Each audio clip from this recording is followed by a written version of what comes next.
الحمد لله رب العالمين والعاقبة للمتقين ولا عدوان إلا على الظالمين وأصلي وأسلم على نبينا محمد وعلى آله وأصحابه ومن اهتدى بهديه إلى يوم الدين. أما بعد، waxaan halkan ka bilaabaynaa kitaabka lagu magacaabo al-usuul athalaatha iyo adilooyinkeeda. sidaa darteed kitaabku waa kitaab qayim ah, waxauna ka hadli doonaa caqiidada, towxiidka iyo sida ilaahay subxaanah wa tacaala loo waxido, looguna talagalay ummaddu inay ikhlaas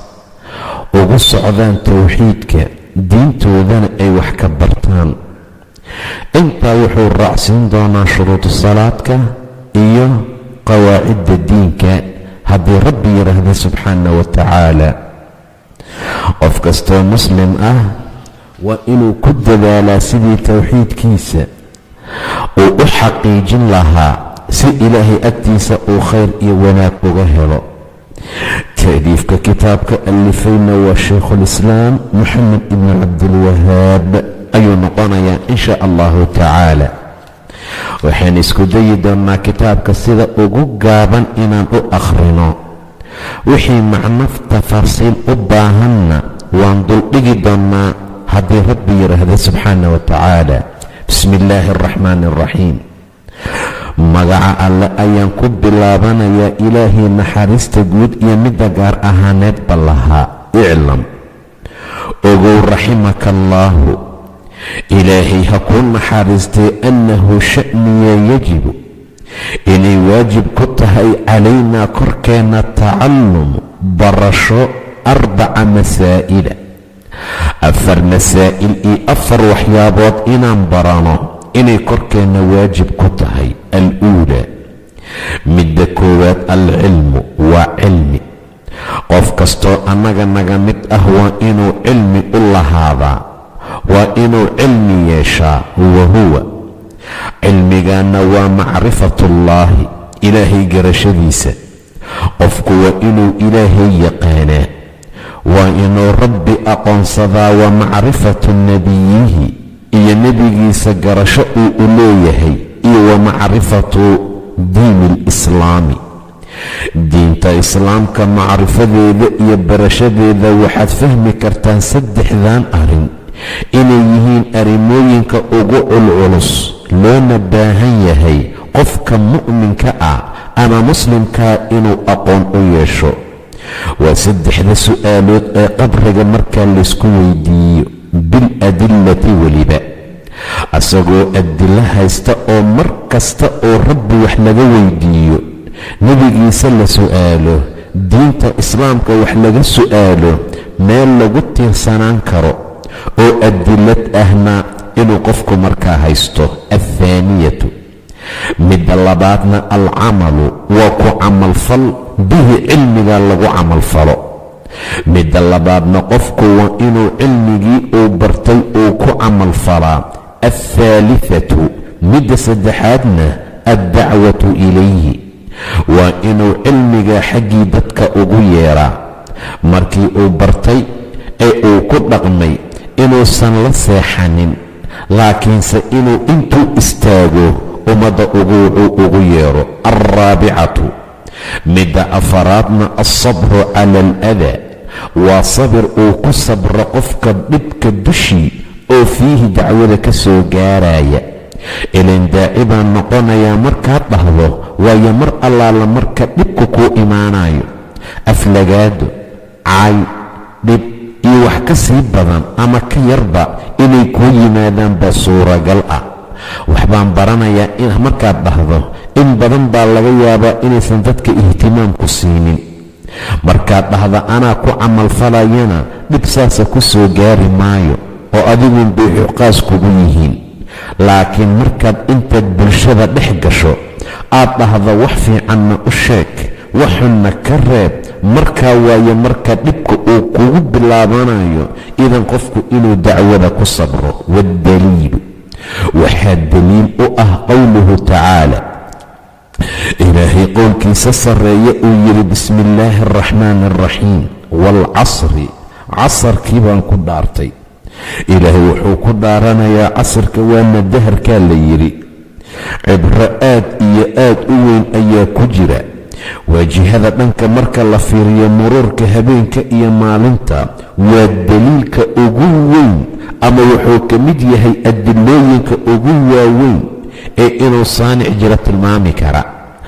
rabbi wax qalqay inuu jiro, allaha xaqa ah inuu jiro waa adilada tilmaami karta. saa darteed buu rabbi yidhi zamankii baan ku dhaartay ama salaada casirkee ina alinsaana insaanka oo dhan la fii khusrin khasaaro gudihii buu ku jiraa ila aladiina kubii mooyaane aamanuu rumeeyey wa camiluu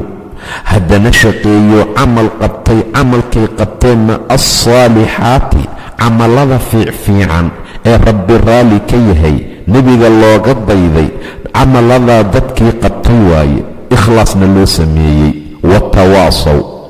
isu dardaarmay haddana bilxaqi xaqii bay isu dardaarmeen watawaasaw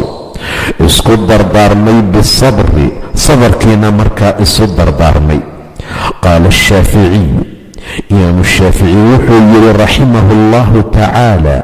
low maa anzala allahu hadduusan ilaahay ku soo dejin lahayn low maa anzala allah hadduusan ilaahay soo dejin lahayn xujatan xujo calaa khalqihi khalqigiisa iyo uunkiisa dushooda ilaa haadihi suurata suuraddan ee tan ah waalcasri ma ahayn wax kale haddaan lagu soo dejin lahayn lakafathum way kaafin lahayd, ayadaa ku filnaan lahayd umuurooyinkooda adduun iyo tan aakhiro. inay janno ku galaanay cadaab uga badbaadaan, inay rabbi ku gartaanay mujtamaca kula dhaqmaan, inay xaqa kula dadaalaanay baatilka ka tagaan waxaa kaga filnaan lahayd suuraddan casr. saa darteed buu yidhi dadka suuraddan ku tadabburkeeda fiirfiirinteeda macaanida lagala soo dhexbaxayo haafiliin bay ka yihiin. ee haddaan walcasri ma ahee wax kale aan lagu soo dejin lahayn ayadaa ku filnaan lahaydba. wa qaala albukhaariyu imaam albukhaarina wuxuu yidhi raximahu allahu tacaala u naxariistee baabun baab buu ku baabeeyey kitaabkiisa lagu magacaabo baabulcilm. cilmiga ayuu baab u yahay. cilmi in la yeesho oo wax la barto qabla alqowli waalcamal inta aan la hadlin lana camal qabanin ka hor. qofku intuusan camal qabanin intuusan hadlin qofku waa inuu marka hore cilmi yeeshaa. waddaliilu baabkaa imaamku baabeeyeyna waxaa daliil u ah qowluhu tacaala ilaaha sarreeye qowlkiisa uu yiri faclam ogow oo bara marka hore annahu laa ilaaha ila allah alla mooye alla kaloo xaqnimo lagu caabudaa marka hore inuusan jirinba. xaaladaa baro oo markaa ogow wastakfir lidembika markaa kadib istikfaar u weydiiso dembigaaga inuu ilaahay ku saamaxo. wiilasha mu'miniinta u dembi dhaaf weydii, gabdhaha mu'minaadkana u dembi dhaaf weydii. idan aayadda waxay daliil u tahay baabkii imaamulbukhaari uu u baabeeyey cilmi in la lahaado intaan la hadlin lana camal qabanin ka hor. fabada'a wuu ka bilaabay ilaahay bilcilmi, cilmi buu ka bilaabo faclan buu yidhi qabla alqowli iyo waalcamali inta aan la camal qaban lana qowlin oon la hadlin ka hor. qofku inuu markaa wax barto, inuu cilmi yeesho, inuu rabbii garto subxaana wa tacaala. inamaa yakhsha allaha min cibaadihi alculamaa. dadka cilmiga leh baa ka cabsada ilaahay oo garta sida looga cabsado. iclam ogow raximaka allaahu ilaahay ha kuu naxariistay annahu yajibu inay waajibayso oo ay waajib ku tahay calaa kulli muslim wiil kasta oo muslim ah iyo wa muslimatin gabar walba oo muslimad ah tacallum haadihi halaathati masaa'ili iyo waalcamalu bihinna wiil kasta iyo gabar walba oo muslimiin iyo muslim ahba saddexda masaa'il iyo ku camalfalkoodu inay ogaadaan inay waajib ku tahay taana ogow aluulaa ta koowaad waxay tahay waa inaad cilmi u lahaataa ood ogaataa anna allaha ilaahay khalaqanaa inuuna abuuray wa rasaqanaa inuuna quudiyey walam yatruknaa uusanana noogaga tegin hamalan ciyaar balse arsala inuu soo diray ilaynaa xaggeena uu noo soo diray rasuul faman ataacahu qofkii ateeca rasuulka warkiisa maqla oo yeela dakhala aljannata jannada alluu gelayaa waman casaahu qofkii caasiya oo rasuulkaana loo soo diray inkira amarkiisa diidana dakhala annaara naarta inuu gelahayo in xaaladda aad ogaato waa midda koowaad.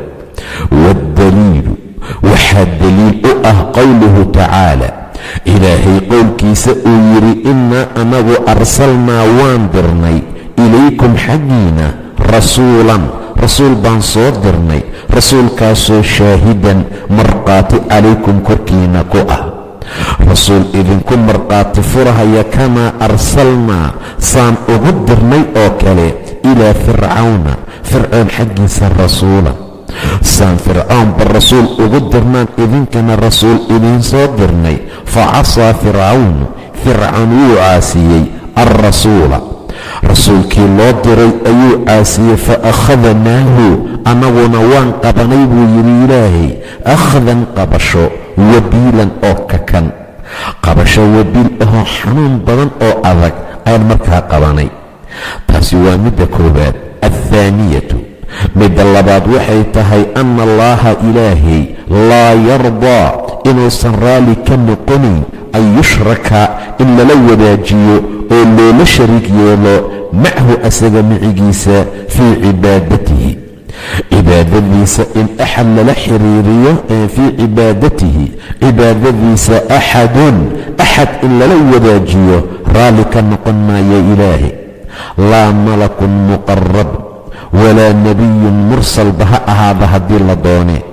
malag muqarab ah oo ilaahay loo dhoweeyey malag muqarab ah laa malakun malag inaan lala wadaajin cibaadada malagaasoo muqarabun mid la dhoweeyey ah cibaada darteed ilaahay u dhowaaday walaa nebiyun iyo nebi oo mursalun la soo diray weli mursal ah xataa weli mukaram oo sharaf leh intaba inaan ilaahay cibaadada loola wadaajinin. waddaliilu qowluhu tacaala baa u daliil ah wa ana masaajidadu goobaha cibaadada lilaahi alloon bay u sugnaadeene falaa tadacuu ha kula caabudina maca allaahi ilaahay micigiisa axadna ha kula caabudina ilaahay micigiisa qofna cibaadada ha kula darina oo keligii ku caabuda oo keligii ikhlaas ugu sameeya oo shirkiga ka hufa. athaalithatu midda saddexaad waxay tahay anna man ataaca qofkii ateeca alrasuula rasuulka ateeca oo wawaxada allaaha ilaahay waxida laa yajuusu uma bannaana lahu asaga muwaalaatu xiriirin inuu jeclaado sokeeya ka dhigto man xaadda allaaha qof ilaahay khilaafay ilaahay dhinactamay oo dhinac maray oo khilaafay iyo wa rasuulahu rasuulkiisa walow kaana haba ahaado aqraba qariibkan u dhowba ha ahaadee xigta iyo sokeeya kan soo xigaba ha ahaadee inuu iska fogeeyo hadduu mar ilaahay khilaafo qofka. waddaliilu qowluhu tacaala ilaahay qowlkiisii sarreeyey ayaa u daliil ah laa tajidu heli maysid rasuulkii allow qowman qowm yu'minuuna billaahi ilaahay rumeeyey iyo walyowmi alaakhiri maalinta aakhiro qoom ilaahay rumaynayay maalinta aakhira maba arkaysid oo heli maysid yuwaaduuna inay jeclaanayaan man xaadda allaha wa rasuulahu ku ilaahay iyo rasuulkiisa khilaafay walow kaanuu haba ahaadaano aabaa'ahum aabbayaalkoodba ha ahaadaana buu yidhi ilaa subxaanahu wa tacaala sidii wiilkii mu'minka ahaa ee inta aabbihii dagaalka soo galay beder qoorta ka gooyey walow kaanuu aabaa'ahum aw abnaa'ahum ama wiilashooda abuubakar oo wiilkiisii ka baxsaday aw ikhwaanahum ama walaalahoodba ha ahaadaana muscab ibnu cumayr oo inta walaalkii lasoo taxaabay bilaalna gacmaha ka xirxiraya soo maray ee yidhi xoog ugu adkay xariga maamo lacag lahaa dhashoo waad furan doontaaye anmaad saa'ibu leedahay oo walaalkaa ah buu yidhi muscab walaalkii adi walaalkay maanta ma tihid buu yidhi ee bilaalka ku xiraaya kaasaa ani maanta walaal ila ah aw ikhwaanahum aw cashiiratahum ama cashiiradooda tolkoodii qaraabadooda ha ahaadaanoo cumar ayaa dilay ama ka baxsaday ama taxaabay miday cashiiro ahaayeen ulaa'ika kuwa ilaahay ku soo sifeeyey sifooyinkaa fiicfiican kataba wuu qoray kuwa fii quluubihim quluubtooda al-iimaana iimaan buu ilaahay ku qoray wa ayadahum wuxuu ku ayiday uu ku xoojiyey uu ku gargaaray biruuxin gargaar oo minhu asaga xaggiisa ka ahaaday wayudkhiluhum wuxuu gelin jannaatin jannooyin tajrii ay soconaysa min taxtiha xaggeeda hoose alanhaaru webiyaalo khaalidiina xaal ay ku waarayaan fiiha gudaheeda radia allaahu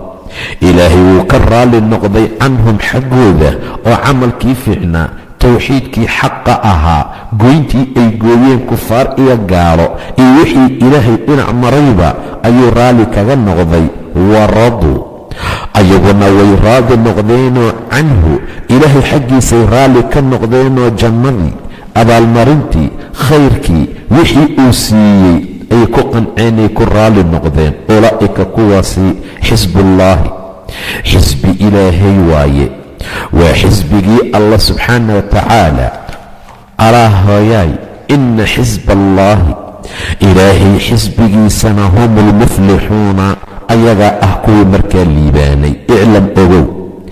arshadaka allaahu ilaahay ha kugu toosiyo ha kugu hanuuniye litaacatihi taacadiisa ana alxaniifata tasahlan xaniifada baatil ka soo iilatay ee ilaahay agtiisa khayrkii wanaagga looga gaaro ama xaniifada diinta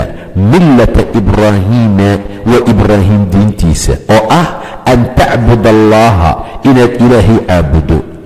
waxdahu keligii mukhlisan adigoo u baraxtiraya una khaalis yeelahaya lahu ilaahay addiina diinka wabidaalika arrintaasaana amara allaahu ilaahay uu faray ama uu amray jamiica annaasi dadka dhammaantood wa khalaqahum wuxuuna u abuuray lahaa ayada diintaa ah rabbi keligii in la caabudo ikhlaas lagu caabudo waayo midda uu ilaahay dadka u khalqayba kamaa qaala tacaala sida ilaaha sarreeye uu u yidhiba wamaa khalaqtu ljinna jinni ma abuurin waalinsa insina uma abuurin ilaa liyacbuduunii inay an ii caabudaan maahane inay ii caabudaan ma ahee wax kale uma abuurin wamacnaa yacbuduun ay yuwaxiduunii inay ani ii waxidaan baa loola jeedaa ilaan cibaadada laguu sheegayo dhuuxeeda iyo dhabteeda waa rabbi oo la waxido subxaana wa tacaala yacbuduunii liyacbuduun markuu ilaah leeyahay waa inay ii waxidaan oo ay keligay cibaado ii qaas yeelaan wa acdamu maa shaykan ugu weyn amara allaahu ilaahay uu amray bihi maaga attawxiidu waa towxiidka waxa ugu weyn ee ilaahay dadka faray waa towxiid. wahuwa towxiidkii buu noo fasirayaa. wahuwa asagu waa towxiidkii, waxaa loola jeedaa waa ifraadullaahi, ilaahay oo loo gooni yeelo loona keli yeelo bilcibaadati, cibaadada. waa in ilaahay markaad caabudayso cidnaadan la caabudin. wa acdam maa shaykan u weyn nahaa canhu ilaahay uu reebay shayga xaggiisana ashirku waa shirkiga. waxa ugu weyn ee nala amray waa cibaado oo ah ilaahay oo loo gooni yeelo cibaadada ama towxiid. waxa ugu weyn ee dadka laga reebayna waa shirki. wahuwa shirkigu waa dacwatu uwicid yeerid ilaahay hayrihi, asaga kayrkiisa macahu micigiisa in lala caabudo ama loo dhawaaqdoo loo yeerto. waddaliilu waxaa daliil u ah qowluhu tacaala, ilaaha sarreeya qowlkiisa, wacbudu llaaha, ilaahay caabuda oo walaa tushrikuu bihi shay-an, waxnana hala wadaajinina cibaadada. faidaa qiila haddii laguu yidhaahda laka adiga mal usuulu alhalaathatu, usuulu halaahuhu muxuu yahay? allatii taasoo yajibu waajib ku ah cala alinsaani insaanka dushiisa macrifatuhaa garashadeeda, inuu barto usuulaha halaathada ah ee insaanka dushiisa macrifatuhaa macrifadeeda inuu barto ay waajib ku tahay. faqul dheh macrifatu alcabdi waa macrifada iyo garashada addoonka rabbahu, rabbigii uu barto oo uu garto rabbahu, wa diinahu iyo diinkiisa, wa nebiyahu iyo nebigiisa muxammadan ahaa sala allahu calayhi wasalam. naxariis iyo nabadgelyo korkiisa ha ahaatee. taa waayo usuusha halaathada ah ee insaan kasta inuu garto waajib ay ku tahay. faidaa qiila